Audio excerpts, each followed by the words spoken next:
ESBR Boxing. We are back, myself and Paul Kelly. That can mean usually only one thing, and that is that we're doing previews. But no, actually, today we're doing something else. We're in fight reaction mode, aren't we, Paul? We're reacting to the news announcement. There's a WBO taking place in the 5 versus 5. Exciting fight here between Ford and Nick Ball. Raymond Ford, that is, obviously, versus Nick Ball. Paul, we're going to talk about this fight. Give our thoughts on it really, and our reaction to it. But I'm going to come to you. I'm joined by you actually, because obviously we know your thoughts on Nick Ball. So first things first, I might ask you really just for your general reaction to this fight. It's one that's been sort of muted for a little while, but now it's obviously been made official. What do you think, Paul? Are you excited for this one, or are you wary and trepidatious? Yeah, thanks for having me on.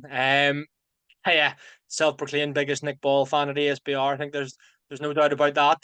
Um, I'm, I think this is a cracking fight, one of the best on the 5v5. Looking from top to bottom, it is a stacked card, as we knew it would be for this whole Matchroom versus Queensberry thing. I love this fight.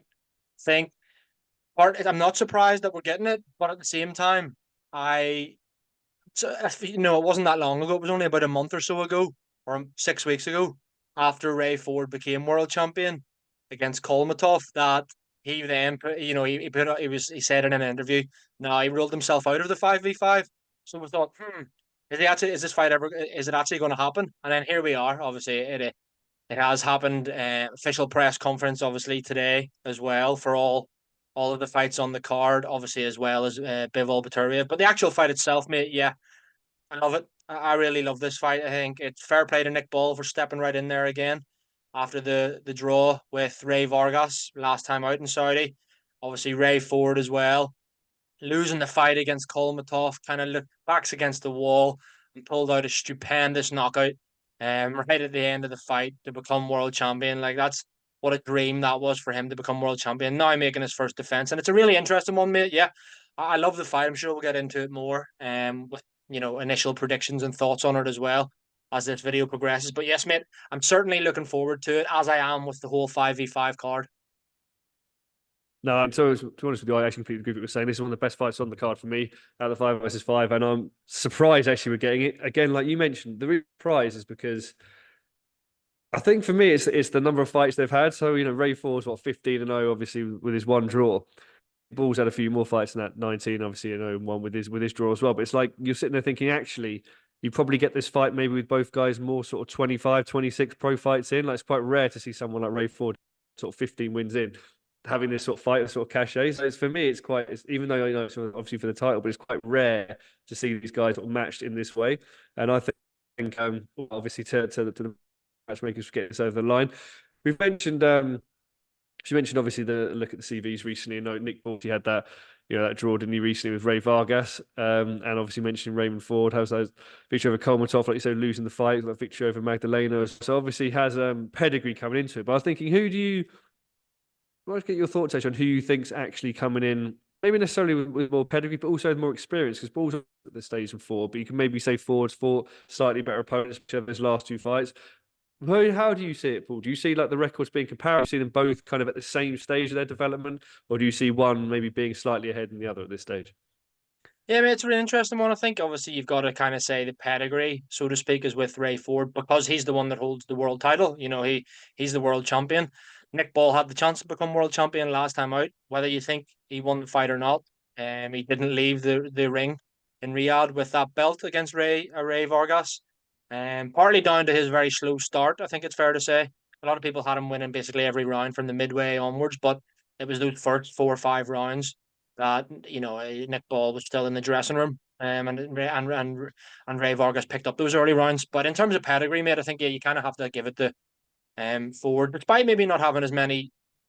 You know, I suppose neither have like household names. It was obviously got Isaac Dugbe is on Nick Ball's record, probably his best win.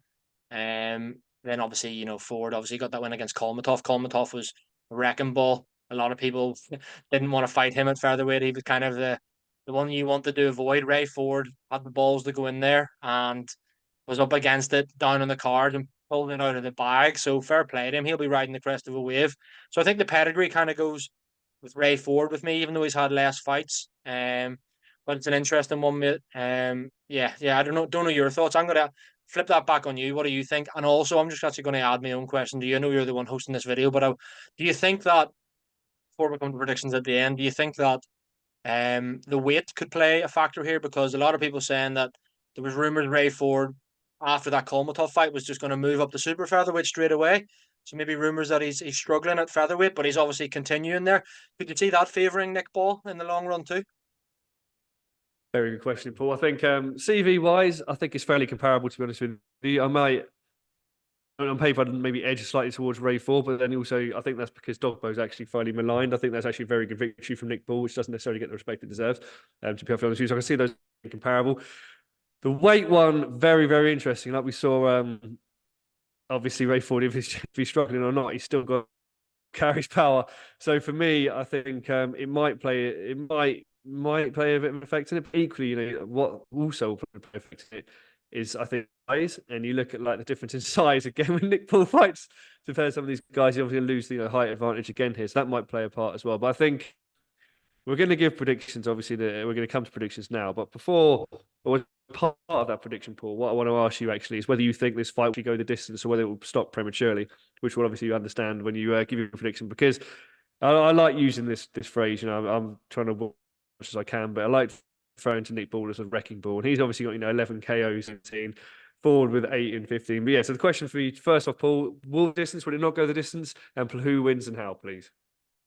Oh, put me on the spot, mate.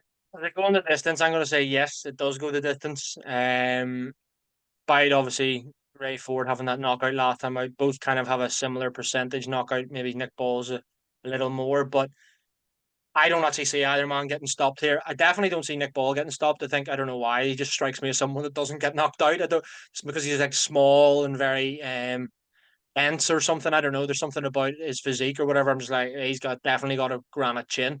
Similarly, I think a lot of his stoppages have come late. Nick Ball.